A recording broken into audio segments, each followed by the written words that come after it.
আমার চ্যানেলে স্বাগত। বন্ধু, তোমরা কেমন আছো? এখন আমি চটজলদি একটা সবজি রান্না করব। তাই তাড়াতাড়ি করে একটা কড়াইতে একটু তেল দিয়ে কালো জিরে ফোড়ন দিয়ে আর ছোট ছোট করে আলু কেটে ভাজা বসিয়ে দিলাম। কারণ আজ রাতে আমার খাওয়ার মতো কোনো সবজি নেই। আমার রাতে খেতে হবে আর অনেক রাত হয়েছে। এখন অনেকক্ষণ ধৈর্য ধরে রান্না করার মতো আমাদের ধৈর্য নেই। কারণ সারাদিন ক্লান্তির পরে রাতে রান্না করতে কারো ইচ্ছে করে না। এখন আমি দিয়ে দিলাম সজনে ডাঁটা। সজনে ডাঁটা কটা আমার ফ্রিজে কাটা ছিল, সে কটাকে ধুয়ে কড়াইয়ের মধ্যে দিয়ে দিলাম। আলুর সঙ্গে সজনে ডাঁটাকে আমি এবার সুন্দর করে একটু ভেজে নেব বা কষিয়ে নেব। সবজি যত কষানো হবে তত খেতে সুস্বাদু হবে, সেটা যে কোনো সবজিই হোক। আমি সেই জন্য কড়াইয়ের মধ্যে তেল দিয়ে এই সবজিটাকে খুব ভালো করে একটু ভাজি, যাতে খেতে সুস্বাদু হয়। আর এরকম ভাজতে ভাজতেই আমি এখন সবজিতে যে যে মশলাগুলো দেবো তার মধ্যে হলো সর্ষের গুঁড়ো। সর্ষের গুঁড়োটা আমি ভিজিয়ে রেখেছি নুন দিয়ে, কারণ সর্ষের গুঁড়ো যদি নুন দিয়ে ভিজিয়ে না রাখি তাহলে সর্ষের গুঁড়োটা দিয়ে যে তরকারিটা রান্না করব পরবর্তীকালে সেটা খেতে তিতো হবে। সেই জন্য আমি সর্ষের গুঁড়োর মধ্যে একটু নুন দিয়ে আর একটু হলুদ দিয়ে সবসময় ভিজিয়ে রাখি ঘন্টা দুয়েকের মতো। তারপরে এই সর্ষের গুঁড়োটা এখন বা সর্ষে ভেজানোটা আমি এখন দিয়ে দিলাম। দিয়ে এবার আমি কষাবো, নেড়ে চেড়ে কষাতে থাকবো।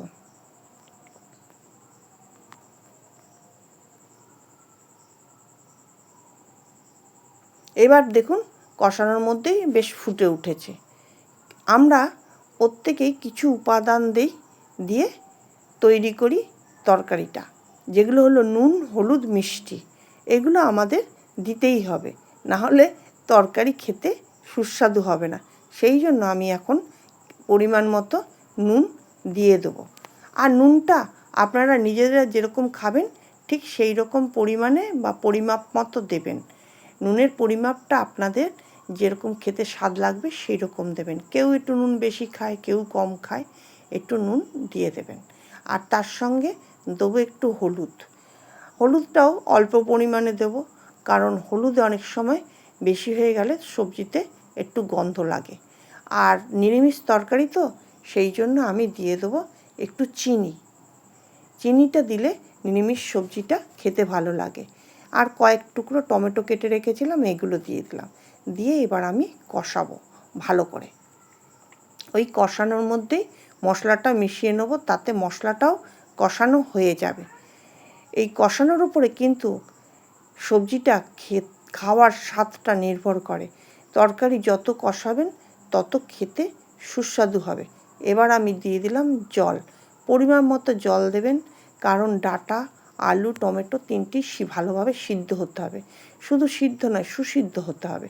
সেই জন্য পরিমাপ মতো একটু জল দিয়ে দেবেন। তারপরে ওটা যাতে ভালোভাবে সিদ্ধ হয় সেই জন্য একটা ঢাকনা দিয়ে দেবেন। ঢাকনাটা দিয়ে দিলে সিদ্ধটা সুসিদ্ধ হয়। এরপরে আমি রান্নাটা কাছে একটু দাঁড়িয়ে রইলাম, সঙ্গে সঙ্গেই আমার হয়ে গেল রান্নাটা শেষের দিকে। খুব সুন্দর রান্নাটা, আমার তো ভালো লাগছে, আপনাদের কেমন লাগবে জানি না। রান্নায় আমি বাটা লঙ্কা বা গুঁড়ো লঙ্কা কিছু দেইনি। এখন আমি সেই জন্য কটা কাঁচা লঙ্কা ছিটিয়ে দেবো। ঝালটা যার যার মন মতো করে শেষে কাঁচা লঙ্কা তুলে খাবে।